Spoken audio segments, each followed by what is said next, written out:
Hello friends, welcome back to Vidya Setu app. So I thought कि परसों आप लोगों का एग्ज़ाम है, कल आप लोगों का एग्ज़ाम है, तो मैं लास्ट मोमेंट एक जो आपका स्ट्रेटजी होता है, ये एडमिट कार्ड आपका डिस्कस करना है, क्योंकि एडमिट कार्ड आप लोगों का आज और कल जो है वो 8 और 9 तारीख को आ चुका है। आपका 10 और 11 तारीख को एग्ज़ाम है, तो मैंने सोचा लास्ट मोमेंट एक आपको लाइक जो भी इंस्ट्रक्शंस होते हैं या जो जिस चीज़ों से आपको बचना है, या आपको जो एग्ज़ाम हॉल है वहाँ पे क्या लेकर जाना है, क्या नहीं लेकर जाना है, जो एक प्रॉपर आपके गाइडेंस होती है वो मैं आपको दे दूँ। मेरे पास रिक्वेस्ट आ रही थी कि मैम इस पर वीडियो बनाना, तो मैं आपके लिए वीडियो लेकर आई हूँ। I hope this video will helpful for you. तो हम पॉइंट वाइज स्टार्ट करेंगे कि क्या क्या हमें देखना है और क्या क्या नहीं देखना है। तो मैंने जो पॉइंट्स है वो नोट किए हैं, जैसे लास्ट मिनट टिप्स आपकी क्या क्या हो सकती हैं। ठीक है फ्रेंड्स, तो लास्ट मिनट टिप आपकी यही है कि आप कुछ नया, जो आपको पता है कि नया टॉपिक इस टाइम पे आपको नहीं पढ़ना है, अब आप जितना हो सके अपना प्रैक्टिस करो, माइंड को शांत रखो। कुछ नया टॉपिक पढ़ोगे तो आप कंफ्यूज होगे, आपका माइंड जो है वो परेशान होगा, तो ये आपको बिल्कुल नहीं करना है, क्योंकि ऐसा ही कुछ आपको EMRS में देखने को मिला होगा कि आपने ऐसा किया या ऐसा हुआ है, कहीं ना कहीं किसी ना किसी लोगों के साथ ऐसा हुआ होगा। ठीक है, तो फिर ये चीज़ आपको अवॉइड करनी है कि आप इस टाइम पे न्यू टॉपिक्स पढ़ो। आप अपना जो पढ़ा हुआ टॉपिक है उसको रिवाइज करो। 100 चीज़ें पढ़ने की जगह है अपना जो आपने पढ़ा हुआ है उसको इतना स्ट्रांग बना लो कि वहाँ से जो भी क्वेश्चन आए वो आप क्लियर कर सको। जो दूसरा टिप है वो ये है कि आपको नेगेटिव मार्किंग से जितना हो सके बचना है। आपको पता है कि आपका 1/3 नेगेटिव मार्किंग है, एक क्वेश्चन 3 नंबर का है, तो जितना हो सके अगर आपको कोई क्वेश्चन नहीं आता है तो उसको अटेम्प्ट मत करना, वरना ये आपके लिए बहुत नेगेटिव साबित हो सकता है, आपके मार्क्स को कम कर सकता है। तो आप ऐसा कोई रिस्क मत लेना जिससे आपके मार्क्स अगर 60 या 60+ आने वाले हो वो गिरकर 50 पे हो जाए। ठीक है, तो ऐसा कुछ काम मत करना। तो नेगेटिव मार्किंग भी जब भी आप कोई क्वेश्चन जब भी अटेम्प्ट करना, अगर आपको किसी में डाउट है, तो जब तक आप उस क्वेश्चन में 99.9% श्योर ना हो और आपको लगता है कि हाँ यही आंसर होना चाहिए, तभी आप उस क्वेश्चन को टिक करना। तभी आप अगर रिस्क लेना चाहते हो तभी रिस्क लेना, अदरवाइज कोई रिस्क मत लेना। ये मेरी आपसे रिक्वेस्ट है, क्योंकि ऐसा ही कुछ EMRS एग्जाम में हुआ है और बच्चों का इसी वजह से बहुत जो मार्क्स है वो कटे हैं। ठीक है, तो ये आप मान के चलना कि आपको नेगेटिव जो क्वेश्चन आपको नहीं आता आपको वो नहीं अटेम्प्ट करना है। ओके, बाद बच्चे कमेंट कर रहे थे, पूछ रहे थे कि मैम क्या सेफ स्कोर हो सकता है। तो देखो, एग्जाम देने से पहले तो कोई भी सेफ स्कोर नहीं बता सकता, ना मैं बता सकती हूँ ना आप बता सकते हो। मेरा भी एग्जाम है, आपका भी एग्जाम है। ठीक है, मेरा TGT PGT दोनों का एग्जाम है, मैं भी एग्जाम देने वाली हूँ। तो मैं वहाँ से आकर आप लोग बोलोगे तो मैं आपसे डिस्कस करूंगी, और नहीं भी बोलोगे तो भी मैं अपने जो मुझे फॉलो करते हैं या जो इस वीडियो को देखेंगे, मैं उनके लिए ये वीडियो ज़रूर बताऊंगी कि कितना आपका सेफ स्कोर होने वाला है। लेकिन मैं ये बोलूँगी कि अभी से एक तो सोचना गलती होगी, लेकिन जो एक मैंने जो टेस्ट दिए हैं और जो मैंने अपने फ्रेंड्स दोस्तों से ये चीज़ डिस्कस करी है, अपने साथ वालों से डिस्कस करी है, तो जितना देखा जाए सभी के 60-70 से नीचे ही मार्क्स बन रहे हैं। ठीक है, तो मैं एक ये आपको मान के चलूंगी, जो जर्नल है वो अपना सेफ स्कोर 60+ या 62+ मानकर चले, वो तभी सेफ होगा। नहीं लगता कि जनरल की लिस्ट में सेफ होने वाला है, चाहे वो 10% हो, चाहे वो आपका 20x लिया गया हो, चाहे वो 10x लिया गया हो। ठीक है, तो आपको एटलीस्ट जो जनरल वाले बच्चे हैं उनको 60+ स्कोर करना है। तो आपके पास 40 क्वेश्चन, आप ऐसा है कि आप 60 से ऊपर 65 तक एकदम करेक्ट करके आओ। सारे नेगेटिव अटेम्प्ट करने की जरूरत नहीं है। 65 तक आपको क्वेश्चन आते हैं, 35 क्वेश्चन नहीं होते, it will be fine. Okay, but कोई नेगेटिव मार्किंग मत करके आना। ठीक है, आपका एक ये चीज़ है कि अगर आपने एडमिट कार्ड डाउनलोड कर लिया है, अगर कोई इशू ना आया हो, अगर एडमिट कार्ड अभी भी आपका डाउनलोड नहीं हो रहा, तो आप मुझे अपना रजिस्ट्रेशन नंबर भेजो, मैं एडमिट कार्ड डाउनलोड करके आपको बता दूंगी, दे दूंगी। और अगर आपने एडमिट कार्ड डाउनलोड कर लिया तो प्लीज़ उसका एक अच्छा सा प्रिंट आउट निकाल के ले जाओ। अगर ज़रूरत पड़े तो 2 लेकर जाना, क्योंकि लास्ट मोमेंट में खो जाए, कुछ हो जाए, तो इसलिए 2 एडमिट कार्ड का प्रिंट आउट आप ज़रूर निकाल के लेकर जाना। और जल्दी से जल्दी, परसों ही और कल ही आपका एग्जाम है, तो आप प्रिंट आउट्स एडमिट कार्ड के निकलवा लीजिए। ठीक है, एक बच्चों का ये क्वारी आ रही थी कि मैं मैथ्स कहाँ से करें, और वो भी एग्जाम के 2 या 3 दिन पहले। बेटा मैं आपको यही सजेस्ट करूंगी, चाहे आप मेरे फ्रेंड्स हो, चाहे मुझसे छोटे हो, चाहे मुझसे बड़े हो, मैं आपसे यही सजेस्ट करूंगी, लास्ट मोमेंट पे मैथ अगर आपका सब्जेक्ट नहीं है तो उसको मत छेड़ो, उसको मत छुओ। ठीक है, जितना आप कर चुके हो 2-3 टॉपिक, उस पे ही जितना आपका हो सकता है, 3-4 मार्क्स जितने आ सकते हैं उन्हीं को करना। फालतू का क्वेश्चन अटैम्प्ट करने की जरूरत नहीं है। और एक आपको सजेशन ये दूंगी कि अगर आप मैथ्स के बच्चे नहीं हो, अगर आपकी मैथ्स अच्छी नहीं है लाइक मी, तो आप मैथ्स को सबसे लास्ट के लिए रख लेना, क्योंकि अगर आप मैथ्स सॉल्व करने बैठोगे आपका गलत होता है, आप सॉल्व नहीं कर पाते हो, so you are wasting your time that moment. Okay, तो कोशिश करना कि मैथ्स को सबसे लास्ट में लेकर जाओ, और जो आपके सब्जेक्ट्स हैं वो जल्दी जल्दी फिनिश हो जाए, जो आपको आते हैं, जो आपको बहुत अच्छे से आपने प्रैक्टिस करी हुई है। तो आप मैथ्स के लिए जो आपको टॉपिक्स आते हैं उनके लिए आपका कम से कम 15 से 20 मिनट जो आपका बचा हुआ हो, तो उस टाइम पर आप उसको अटेम्प्ट कर सको। तो मैं यही आपको सजेस्ट करूंगी कि मैथ्स आप सबसे लास्ट में करना। ठीक है, नेगेटिव मार्किंग से बचना, क्योंकि आपका 1/3 एक तो नेगेटिव मार्किंग है, ऊपर से एक क्वेश्चन पे आपके 3 नंबर हैं तो आपका एक क्वेश्चन गलत करने पे आपका 4 नंबर कट जाएगा। तो जितना हो सके आप नेगेटिव मार्किंग से बचो, सेफ साइड प्ले करो, ठीक है? आप जो आपको आता है आप जेनुइनली वो अटेम्प्ट करके आओ, या जहाँ पर आप 99.9% श्योर हो वो अटेम्प्ट करके आओ। उसके बेस पे आप देखो कि आपके कितने मार्क्स बन रहे हैं। कहीं पता चले कि आपको 70 नंबर का 60 नंबर का आता है, और नेगेटिव क्वेश्चन या जो आपको नहीं आता वो अटेम्प्ट करने के चक्कर में आप अपना 60-70 से आप 50 पे आ जाओ। तो नेगेटिव जो आपको नहीं आता वो बिल्कुल अटेम्प्ट आप मत करना। अब मैं बात कर लूँ टाइमिंग की, तो टाइमिंग आपका जो एक एग्ज़ाम है वो आपका 9:30 से 11:30 है, दूसरा एग्ज़ाम आपका 2:30 बजे से लेकर 4:30 तक है। तो 2:30 बजे से 4:30 वाले बच्चों के लिए तो ईज़ी है, क्योंकि वो टाइम पे पहुँच सकते हैं, कोई उस टाइम पे ठंड नहीं होगी, मौसम थोड़ा ठीक होगा, टेम्परेचर थोड़ा ठीक होगा। लेकिन बात की जाए जिनका 9:30 बजे सुबह एग्ज़ाम है, मेरा भी है, ठीक है? तो एग्ज़ाम सेंटर थोड़ा दूर भी है, 1 घंटा दूर है, तो मैं आपको ये सजेस्ट करूँगी कि अपना रात को ही हर चीज़ तैयार करके चले जाना। एडमिट कार्ड हो, पेन रखना हो, बॉटल रखना हो, अपना एक साइड सब कुछ कर लेना, कपड़े-वपड़े अपने तैयार रखना। ठंड की परवाह मत करना, ठंड बहुत ज़्यादा है, कपड़ों की परवाह मत करना। जितना हो सके अपना अच्छे से हैवी स्वेटर या जो है वो पहन के जाओ, ठीक है? क्योंकि ठंड लगेगी तो लिख नहीं पाओगे, क्योंकि आपको पता है आपको कंप्यूटर पे टिक नहीं करना है, आपको ओएमआर शीट फिल करनी है, और वो गलत तरीके से फिल हो गई तो कहीं आपका पेपर कैंसिल ना हो जाए, आपके नंबर ना कट जाए। तो इसलिए अपना अच्छे से अच्छा अपना जीन्स शूज़ अच्छे से पहन कर जाओ, ठीक है? ये लेकर जाना। और 9:30 बजे आपका एग्ज़ाम है, तो कोशिश करना लास्ट 9 बजे आप अपने सेंटर पे हो, और कोशिश करना, वैसे तो 2 घंटे पहले का टाइम दिया हुआ है कि आपका 9 बजे 9:30 बजे पेपर है, तो आपको 7:30 बजे तक पहुँचना है। तो आप उस टाइम पे पहुँच जाते हो तो ये वेल एंड गुड है। अगर नहीं पहुँच पाते हो तो कोशिश करना कि अपना 8:30 9 बजे तक लास्ट आप अपना जो आपका एग्ज़ाम सेंटर है आप वहाँ पर पहुँच जाओ, ताकि आगे की जो फ़ॉर्मेलिटीज़ हैं, लाइक आपका जो बायोमेट्रिक है या जो आपका जो भी चीज़ें हैं वो आपकी कंप्लीट हो जाए ईज़िली, ठीक है? रही बात, आई नो जैसे ही बच्चा एग्ज़ाम देकर आएगा, कोई भी एग्ज़ाम देकर आता है, वो सबसे पहले अपनी आंसर आंसर की मैच करता है यूट्यूब पे आकर। अगर आप मुझ पर ट्रस्ट करते हो, मुझे फॉलो करते हो, या इस वीडियो को देखने के बाद फॉलो करोगे, तो मैं आपसे प्रॉमिस करती हूँ कि मैं एग्ज़ाम के, चाहे वो टीजीटी या पीजीटी दोनों में से कोई भी एग्ज़ाम हो, मैं एग्ज़ाम के 2 घंटे के अंदर ही अंदर आपके लिए जो एक जो करेक्ट आंसर की है वो मैं आपके सामने लाकर रख दूँगी, ठीक है? मैं अपने सोर्सेज़ से जो भी हो उनको क्वेश्चन पेपर से शेयर करके, मैं भी जिन चीज़ों में जिन सब्जेक्ट्स में मैं अच्छी हूँ, ठीक है? पूरा करके मैं आपको 2 घंटे के अंदर वीडियोज़ लाकर आपको कट ऑफ, या मतलब जो आपका आंसर की है वो मैं आपको दे दूँगी कि कौन-सा क्वेश्चन का क्या आंसर होना चाहिए, ठीक है? तो उस चीज़ के लिए भी आप मुझे फ़ॉलो कर देना। मैं इसलिए ये चीज़ बोल रही हूँ कि मैं आंसर की लेकर आऊँगी, क्योंकि मैं भी आपकी तरह एग्ज़ाम दे रही हूँ, ठीक है? मैंने ईएमआरएस का भी एग्ज़ाम दिया है, मेरे अच्छे मार्क्स बन रहे हैं, तो आप निश्चिंत होके समझ सकते हो, फ़ॉलो कर सकते हो मेरे चैनल को, ठीक है? सब्सक्राइब कर सकते हो। आपको जो आंसर की है वो एकदम सटीक मिलेगी, सही मिलेगी, कोई टेंशन की बात नहीं है। 2 घंटे में आपका जो आंसर की का एनालाइज़ है वो आपको आपके सामने मिल जाएगा, ठीक है फ्रेंड? बच्चे बोल रहे थे कि मैम एडमिट कार्ड में कुछ पॉइंट्स हैं जो समझ नहीं आ रहे, तो मैं अभी आपके सामने, मतलब आपके सामने नहीं, अपने सामने अपना एडमिट कार्ड ओपन करूँगी, और लाइन वाइज़ में पॉइंट वाइज़ 1, 2, 3 पॉइंट्स जो भी होंगे मैं आपको उसके बारे में एक्सप्लेन करूँगी। आई होप आप अच्छे से उसको समझ पाओ। ना समझ आए तो आप कमेंट करके भी मुझे बता सकते हो। तो कुछ पॉइंट्स तो जो इंपॉर्टेंट है, मेन जो आपको करना ही है, वो मैंने ऑलरेडी मैं साइड में लिख चुकी हूँ, मैं नोट्स बना चुकी हूँ, तो मैं वो आपको बता देती हूँ। फिर उसके बाद मैं आपको अपना एडमिट कार्ड ओपन करके एक-एक पॉइंट बता दूँगी, ठीक है? तो जैसे एडमिट कार्ड का पॉइंट है कि आपको साथ-साथ क्या लेकर जाना है? तो 9:30 बजे का टाइम है, तो वही मैं आपको बोल रही हूँ कि 8 बजे तक अपना सुबह रिस्क मत लेना, 8:30 साढ़े 8 9 बजे तक अपना पहुँच जाना, ठीक है? कोशिश करना कि 2 घंटे पहले बोला है 7:30, आई नो बहुत ठंड है, बहुत कोहरा है, नहीं हो पाएगा। तो अपना लास्ट 8:30 9 बजे तक आप अपना सेंटर पे पहुँच जाओ। ट्रांसपेरेंट बॉटल लेकर जाना, ठीक है? कि आपको कुछ ऐसे इधर-उधर कुछ ना दिखे, बॉटल आप वो अपने पास रख लें, तो ऐसे बिल्कुल ट्रांसपेरेंट बॉटल अपने पास रख कर जाना कि आर-पार आप सब कुछ उनको दिख रहा है, ठीक है? और उसके बाद मोबाइल ये वाली आइटम्स मत लेकर जाना। अगर आपके साथ कोई आपके फादर, हस्बैंड जो भी जा रहे हैं, तो आप उनको पकड़ा सको तब तो आप अपना मोबाइल लेकर जाओ, लेकिन अदरवाइज़ अपना मोबाइल मत लेकर जाना। सबमिट-वमिट का कुछ दिक्कत हो जाता है। बाकी अगर आपको किसी सेफ्टी के लिए मोबाइल चाहिए तो आप ले जा सकते हो। बाकी वो यही बोलते हैं कि ये हमारी ज़िम्मेदारी नहीं है, वो रख लेते हैं अपने पास, लेकिन खो जाता है तो वो ज़िम्मेदारी उस चीज़ की नहीं लेते, ठीक है? कोई भी इलेक्ट्रॉनिक आइटम्स लाइक वॉच हो गया आपका, या कुछ भी ब्लूटूथ, ये सब आप अपने साथ मत लेकर जाना। आप एक स्टूडेंट हो, बार-बार एग्ज़ाम देते हो, तो आई होप आप इन चीज़ों को अंडरस्टैंड करोगे, ठीक है? उसके बाद गोल्ड ज्वेलरी मत पहन के जाना। ये जो जैसे मैंने इयररिंग्स पहना हुआ है, ठीक है? या ये तो जो लाइक मिनिमम है वो पहन सकते हो, लेकिन ज़्यादा हैवी कड़े-बड़े चूड़ियाँ, ये जो आप कोशिश करो कि ये सब ना हो तो ज़्यादा बेटर है। जितना हो सके सिंपल पहन के जाना। ऐसा ना हो कि आपको वहाँ पे कोई परेशानी आए। तो मैं आपको पहले से बता दूँ कि गोल्ड ज्वेलरी ये सब थोड़ा अवॉइड कर लेना 1 दिन के लिए, ठीक है?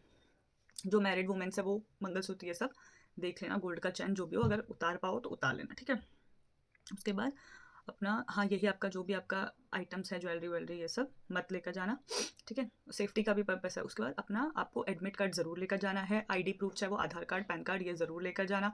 एक फ़ोटोग्राफ अपना अपने साथ रख लेना, ठीक है? आधार कार्ड अपना, हाँ, अपना एडमिट कार्ड ज़रूर साथ में रखना, उसकी अच्छे से फ़ोटोकॉपी करवा लेना, उसको साथ में रखना, और एक पेन। पेंसिल अलाउड नहीं है, तो अपना ब्लैक या ब्लू बॉल पेन लेकर जाना OMR शीट भरने के लिए, और जो आप मैथ्स या रीजनिंग जिस भी चीज़ के क्वेश्चन सॉल्व करोगे उसके लिए पेन ज़रूर लेकर जाना, ठीक है। सेक्शन वाइज अपना OMR शीट फिल करना फ्रेंड्स। जैसे कि कुछ बच्चे होते हैं या कुछ कैंडिडेट्स होते हैं जो एक साथ सारा क्वेश्चन पेपर सॉल्व करते हैं और सोचते हैं कि लास्ट के कुछ मोमेंट पे 10-15 मिनट में हम अपना OMR sheet line wise fill करेंगे। ऐसा मत करना, ये गलती मत करना। अपना सेक्शन वाइज करना। अब मान लो आपका सबसे पहले जीके है, जीके आपके 20 क्वेश्चन है, आपने देखा जितने आपको आते हैं, ठीक है, तो वो देखा आपने 10, 15, 5 जो भी आपको आते हैं, आपने अगर आंसर ठीक करे, आप 100% श्योर हो कि हाँ ये 5 या 10 क्वेश्चन मेरे बिल्कुल ठीक है, उसी टाइम सेक्शन वाइज फिल करो, खत्म करो, ठीक है। बाद में आपके पास टाइम है, आप री अटेम्प्ट कर रहे हो, दोबारा क्वेश्चन पढ़ रहे हो, दोबारा देख लो कि हाँ क्या पता मुझे कुछ और क्वेश्चन आते हो, तो वो आप बाद में फिल कर सकते हो, ठीक है। और OMR शीट ढंग से फिल करना। अगर क्वेश्चन नंबर 3 है तो 3 पे हाथ रखना और वहाँ पे भी OMR शीट पे 3 ढंग से देख लेना, ठीक है। कोई गलती मत करना OMR शीट फिल करने में। एक एक नंबर बहुत इंपॉर्टेंट है, पहले ही बोल रही हूँ, तो कोई गलती OMR शीट फिल करने में मत करना। सेक्शन वाइज करना। रीजनिंग कर लो, रीजनिंग जितने क्वेश्चन हो गए वहीं पर फिल कर दो। इंग्लिश करो, जितने क्वेश्चन फिल हो गए वहीं कर दो। मैथ्स करो, जो करो वहीं पर ही उसको फिल करके सेक्शन को खत्म करो। दोबारा आओगे कोई नहीं, दोबारा भर लेना, पर लास्ट के लिए मत छोड़ना। लास्ट मोमेंट पे लोग सोचते हैं, कैंडिडेट सोचे कि लास्ट मोमेंट पे हम भर देंगे, वो नहीं होता, टाइम ओवर हो जाता है। जो आपके एग्जामिनर होते हैं वो आपके पेपर छीन लेते हैं, फिर आप पछताते हो, रोते हो, तो फिर कुछ फायदा नहीं होगा। इसलिए अपना OMR sheet time to time fill करते रहना, ठीक है।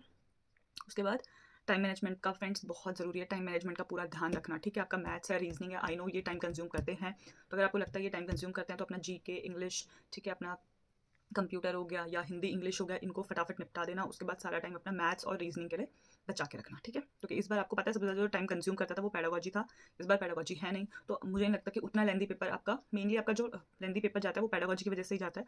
तो इस बार आपका वो है नहीं। कंप्यूटर में डायरेक्ट क्वेश्चन पूछे जाते हैं, जीके में डायरेक्ट क्वेश्चन, रीजनिंग में डायरेक्ट क्वेश्चन होते हैं, जीके में डायरेक्ट क्वेश्चन होते हैं, इंग्लिश हिंदी में डायरेक्ट क्वेश्चन होते हैं, ठीक है। तो अपना टाइम मैनेजमेंट, फिर भी पेडागोजी नहीं है तो भी अपना टाइम मैनेजमेंट अच्छे से करना। टाइम वेस्ट मत करना। जिस क्वेश्चन को, जिस सेक्शन को जितना टाइम देना है उसको डिवाइड कर लेना और उसी हिसाब से ही टाइम देना। टाइम मत खींचना बिल्कुल भी, ठीक है। लास्ट पॉइंट था कि एडमिट कार्ड आप लोगों के साथ डिस्कस कर लूँ, ठीक है। तो अपना एडमिट कार्ड आई होप आप सभी ने डाउनलोड करा होगा, उसकी फोटो कॉपी कर लेना, एडमिट कार्ड जरूर लेकर जाना, ठीक है। रोल नंबर अपना अच्छे से देख लेना, एग्जाम सेंटर अच्छे से देख कर जाना, पता चले जाना कहीं और है, पहुंच कहीं और गए तो एग्जाम सेंटर अपना अच्छे से ध्यान रखना, ठीक है। एडमिट कार्ड पर देख लेना कोई गलती ना हो, ठीक है। अपना फोटोग्राफ अपने साथ लेकर जाना। फिर जो आपने अपना लैंग्वेज सेलेक्ट किया है वो आपको अपने एडमिट कार्ड पर ही देखने को मिल जाएगा। जैसे मैंने हिंदी सेलेक्ट किया है, रीजनल लैंग्वेज या लैंग्वेज कॉम्पिटेंसी, इंग्लिश आपका है, इंग्लिश आपका कंपलसरी है। उसके बाद आपका जो रीजनल लैंग्वेज है, जिसका पंजाबी है पंजाबी, जिसका हिंदी है हिंदी, इंग्लिश इंग्लिश, ठीक है। संस्कृत संस्कृत है तो संस्कृत, तो मीडियम आप देख लो कि क्या है आपका। उसके आपको 10 क्वेश्चन लास्ट में आई थिंक 90 से लेकर 100 तक आपको वही मिलेगा, ठीक है। तो वो अच्छे से देख लेना। टाइमिंग अच्छे से देख लेना, ठीक है। तो जैसे पीजीटी वालों का है 9:30 से 11:30, सुबह जो मॉर्निंग शिफ्ट का जो एग्जाम है 11 तारीख को वो पीजीटी है, और जो इवनिंग टाइम है 2:30 से लेकर 4:30 वो आपका टीजीटी शिफ्ट है, ठीक है। एग्जाम सेंटर अच्छे से देख लेना, एग्जाम कोड कोड अच्छे से देख लेना, शिफ्ट अच्छे से देख लेना। टाइमिंग में गलती मत करना। जो आपका एग्जाम सेंटर है उसका आपका एड्रेस ढंग से देखना, अच्छे से वहाँ पे पहुँच जाना टाइमली, ठीक है।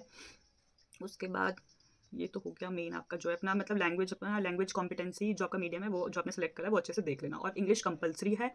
आपका रीजनल लैंग्वेज या जो लैंग्वेज कॉम्पिटेंसी है वो आपने क्या सेलेक्ट करा है उस हिसाब से आपको करना पड़ेगा टाइम, ठीक है। तो मैंने हिंदी सेलेक्ट करा था, तो मेरे जो एडमिट कार्ड है उसमें हिंदी लिखा हुआ है, ठीक है। उसके बाद आपके जो एक नोट दिया गया है कि candidates having admit card without proper visible photograph and signature will not be allowed to appear KVS. मतलब आपका जो एडमिट कार्ड होगा ना उसमें आपका फोटो, जो आपने फोटो अपलोड करा है और जो आपका साइन है वो क्लियरली शो होना चाहिए। अगर वो ब्लर है या अच्छे से आपका विजिबल नहीं हो रहा है तो आपका जो पेपर है वो कैंसिल भी वो कर सकते हैं या आपको अंदर नहीं जाने देंगे, ठीक है। तो उसको अच्छे से देख लेना। Further please check the particular other details like name, हाँ जो भी मैंने आपको बोला कि अपना डिटेल, फादर नेम, आपका नाम, date of birth admit card पे, ठीक है। आपका कंफर्मेशन पेज जो है उसको आप अच्छे से चेक कर लेना, ठीक है। उसके बाद इंपॉर्टेंट डायरेक्शन जो है इसमें फॉर कैंडिडेट्स वो है फर्स्ट पॉइंट है candidate must follow instruction mention in the admit card. तो जो एडमिट कार्ड में जितने भी आपको इंस्ट्रक्शंस दे रखे हैं उसको अच्छे से फॉलो करना, ठीक है। उसके बाद सेकंड पॉइंट है candidate should report the exam centre at least 120 minute before, ठीक है। तो आपको एग्जाम में कम से कम 120 मिनट मीन्स 2 आवर्स पहले आपको पहुंचना है। बट इतना भी नहीं है, आप 1 घंटे या आधे घंटे पहले भी पहुंच जाओगे। 9:30 बजे एग्जाम है, 9 बजे भी पहुंच जाते हो तो इनफ है, ठीक है। बट ये मत करना कि 9:30 बजे एग्जाम है तो 9:30 बजे ही पहुंच रहे हो, उसके भी बाद पहुंच रहे हो, ठीक है। क्योंकि आपको भी पता है कि आपको अपना OMR शीट भी फिल करना होता है, ठीक है। उन्होंने बोला है कि 9:30 बजे अगर आप 2:30 बजे पहुंच रहे हो तो आपको फिर एग्जाम हॉल में नहीं एंटर करने दिया जाएगा। फिर थर्ड पॉइंट है ब्रिंग योर ओन ब्लू या black ball point pen to write particulars if needed. अगर आपको कुछ भी लिखना है, अपना पेपर सॉल्व करना है, कुछ भी करना है तो उसके लिए आपके पास ब्लू या ब्लैक पेन जो बॉल होना चाहिए, ठीक है। जेल नहीं होना चाहिए, बॉल होना चाहिए। फोर्थ पॉइंट है without a valid admit card और original photo ID entry is prohibited, ठीक है। तो जो आपका और एडमिट कार्ड है, और जो आपका ओरिजिनल फ़ोटो आईडी है, देखिए आपका पैन कार्ड हो गया, आपका आधार कार्ड हो गया, और आपका जो ओरिजिनल एडमिट कार्ड है ये आपके पास होना चाहिए, ठीक है। फिर 7 पॉइंट है, नहीं, हाँ, आपका 5th पॉइंट है, no candidate shall leave the exam hall before conclusion and signing the attendance sheet. तो आप बिना जो आंसर शीट आपकी रोटेट होती है, बिना उस पर साइन करे प्लीज़ आप एग्जामिनेशन हॉल से बाहर मत निकलना। अगर वो आपको नहीं भी देते हैं या आप तक नहीं भी पहुंचता है तो आप खुद से उनको पूछना ये चीज़, पर बिना एग्जाम वहाँ पे उस शीट पे साइन करे बिना बाहर मत निकलना, ठीक है। 6 पॉइंट है, follow the instructions mentioned in notification strictly. फिर जो आपका नोटिफिकेशन में जो भी इंस्ट्रक्शंस लिखे हैं उसको बहुत अच्छे से फॉलो भी कर लेना, ठीक है। फिर 7 क्वेश्चन है, मीडियम ऑफ क्वेश्चन पेपर। तो जो क्वेश्चन पेपर का जो मीडियम है वो क्या होगा, यहाँ पे लैंग्वेज का मीडियम बोला, हिंदी या इंग्लिश। तो जो पार्ट 1 से लेकर 4 तक है, ठीक है, क्वेश्चन 1 to 80।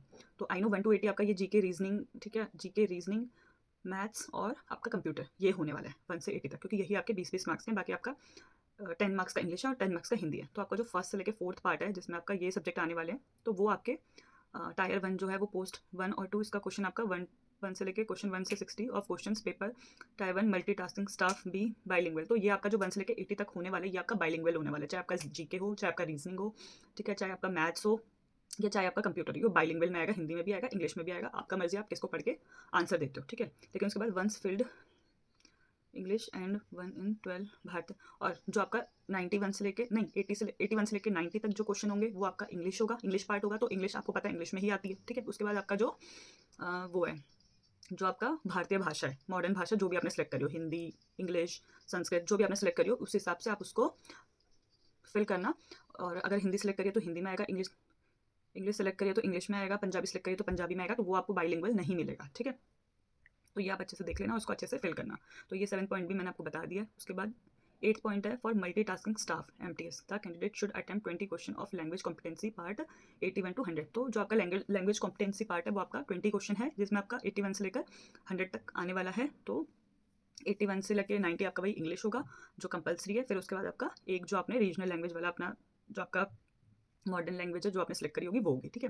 तो वो अच्छे से फिल कर लेना। और वो आपका बाइलिंगुअल नहीं आएगा जो आपने भाषा फिल करी है, क्योंकि वो भाषा है तो इंग्लिश है तो इंग्लिश में आएगी, हिंदी है हिंदी में आएगी, संस्कृत मैथ्स मतलब संस्कृत पंजाबी मराठी जो भी आपने फिल करी होगी वो उसी में आएगी। तो वो आपने चुनी हुई भाषा आपको मतलब आती है तो वो उसी में आएगी, वो बाइलिंगुअल नहीं आएगी, ठीक है।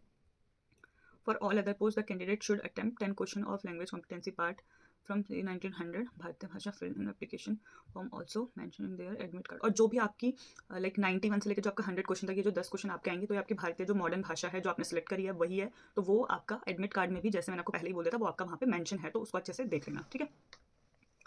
उसके बाद 10th पॉइंट है, 3 marks shall be awarded to every correct answer, ठीक है। तो अगर आपका एक आंसर सही है तो आपको 3 मार्क्स मिलेंगे, ठीक है। And 1 mark shall be deducted for every incorrect answer. और अगर आपका कोई भी क्वेश्चन गलत है तो उसके लिए 1 मार्क आपका डिडक्ट हो जाएगा।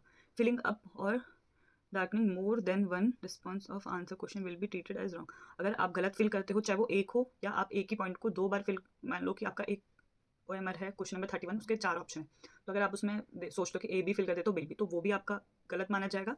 और अगर आप एक भी गलत फिल करते हो तो वो भी आपका रॉन्ग ही ट्रीट किया जाएगा। तो उसमें आपका 1 mark shall be detected, 1 mark आपका वहाँ पे कट जाएगा, ठीक है। कुछ बच्चे दिमाग लगाते हैं कि एक गलत भर दिया है तो एक और भर देते हैं, यहाँ पे ये कैंसिल हो जाएगा, तो ना मार्क्स नेगेटिव में जाएगा और ना मार्क्स मिलेंगे। तो ऐसा नहीं है, अगर आप 2 भी भर के आते हो तो आपके 1 मार्क आपका कट हो जाएगा, ठीक है। और जो आपके क्वेश्चन आपने अटेम्प्ट नहीं करेंगे उसका आपके पास आपको कोई मार्क नहीं मिलेगा। फिर जो पॉइंट 11 है, this admit card is provisional eligibility will be verified by the equating agency, does not guarantee a job, ठीक है। तो ये जो आपने जो भी अपना फिल किया है, आपकी जो भी डिटेल्स है, तो ये बाद में आपका जब सिलेक्शन हो जाएगा जो भी है तो वो दोबारा चेक किया जाएगा, ठीक है। तो ये कोई गारंटी नहीं है, अगर आपने सही फिल नहीं किया होगा तो आपकी जॉब लगते हुए भी जा सकती है। तो अपना आई होप आप सबने अपनी डिटेल्स या जो भी है वो सही फिल करी होगी। हाँ, और ये भी 12th पॉइंट में यही लिखा है कि अगर आप अपना एग्ज़ाम सेंटर आप श्योर करने के लिए और एक बार एक दिन पहले वहाँ जाके लोकेशन को आप विजिट कर सकते हो, ताकि आप अगले दिन जिस दिन आपका एग्ज़ाम है वो अच्छे से वहाँ पे पहुँच जाओ। तो बस यही पॉइंट्स हैं, ठीक है। आई होप आपको सारे पॉइंट समझ आ गए होंगे। तो कैंडिडेट मस्ट कैरी, जो ये बड़े बड़े अक्षर में लिखा गया है, तो आपका फर्स्ट है डाउनलोडेड एडमिट कार्ड, ठीक है। उसके बाद 1 फोटोग्राफ ID, जैसे पेन, आधार, पासपोर्ट या driving licence, voter ID card, आप कुछ भी लेकर जा सकते हो। ब्लू ब्लैक बॉल पॉइंट, ठीक है, ball point pen, no pencil, okay. उसके बाद ट्रांसपेरेंट वाटर बॉटल जो 500 ml की होनी चाहिए। Only permitted items are allowed in the examination, तो यही आपके एग्जामिनेशन हॉल में आपको ले जाने दिए जाएंगे, ठीक है। कपड़ों का कोई टेंशन नहीं है, बहुत ठंड है, जो मर्जी पहन के जा सकते हो। रजिस्ट्रेशन नंबर भी नीचे मेंशन किया गया है, आईपी एड्रेस भी दिया गया है, एग्ज़ाम का डेट टाइमिंग भी दिया गया है, तो इसको अच्छे से भर लेना और सेकंड जो पेज है उसको भी लेकर अपना आप लेकर जाना, ठीक है। तो फ्रेंड्स यही आपका, चाहे हमने लास्ट टाइम स्ट्रेटेजी आपके साथ शेयर करी हो, चाहे कुछ भी हो, बस यही है, ठीक है। एडमिट कार्ड भी पूरा शेयर कर लिया है। सो आई होप ये वीडियो आपको पसंद आई हो, इन्फॉर्मेटिव लगी हो। अगर आपको मेरी वीडियो पसंद आई हो तो चैनल को लाइक शेयर सब्सक्राइब कर लेना, ठीक है। ऐसे ही इन्फॉर्मेटिव वीडियो आपके लिए बनाते रहेंगे। तो चलो मिलते हैं अगले वीडियो में, तब तक के लिए धन्यवाद, नमस्ते, बाय।